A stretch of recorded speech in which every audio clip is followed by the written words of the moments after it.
Hello YouTube, so right now I'll be making a tutorial for variables and using variables within Turing. So this is a pretty major concept, you guys will be going over it soon. So essentially what a variable is it stores a specific data which could be used either by the application or it could be used to receive user input.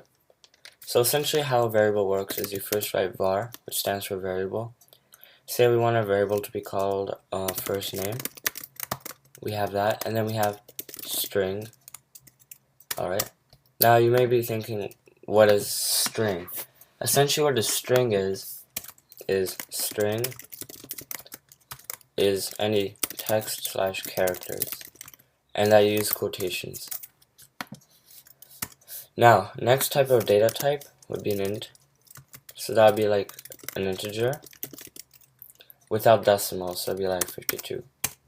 And then in Turing you would have real, which would be a decimal number.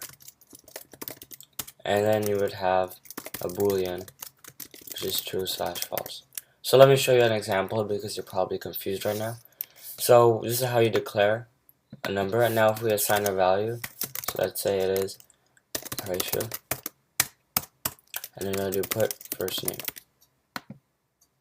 It outputs ratio.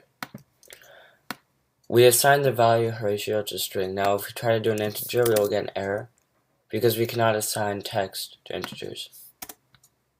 But now if we change this back to a string, it will function. And now let's try to make another one called age. Put an integer. Let's say I am 15. Now I declared the age, but it doesn't get outputted. So how would I output it? Let's do comma is age. Ratio is 15 old. Let's try years old. Alright. Ratio is 15 years old. Now, we declared age as an integer, which is 15. First name as a string, so string is text using quotations, and age.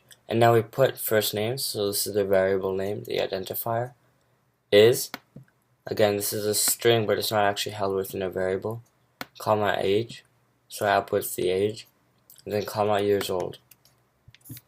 Alright, now we can also ask the user what their name is. I'll show you guys right now. Put what is your name.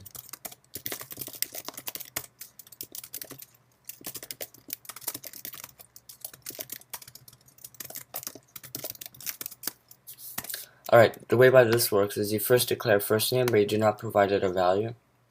You then output what is your name. You get what is your name. So the get variable receives user input. If it's an integer, if first name were to be an integer and the user inputs a string, so like a series of text, the program would crash. So you do get first name and then it will output it. So let's say my name is Bob. Bob, hello. So that's how basically it works. As for boolean, boolean is simply true or false, and real is just a decimal number. You can also do calculations. So let's say we have age 1, and let's pick another one. Let's call age 2. What is the age of the first person? So get age 1, and put what is the age of the second person. Get age 2, and then put the combined ages, so age 1 plus age 2. Now you can also use operators such as addition, multiplication, and division to work with the different integers. Now let's see what the problem is.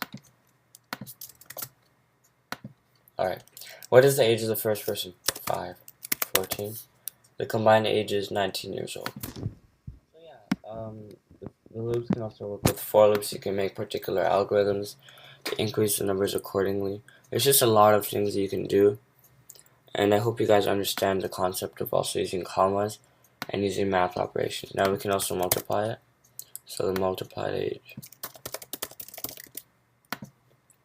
say 5, 10. the multiplied age is 50 years old. You can also do division. There's a series of operations you can do within Turing. Now, yeah, I hope you guys understand this tutorial, and I hope it helps, and please comment if you guys want any other tutorials. Thanks for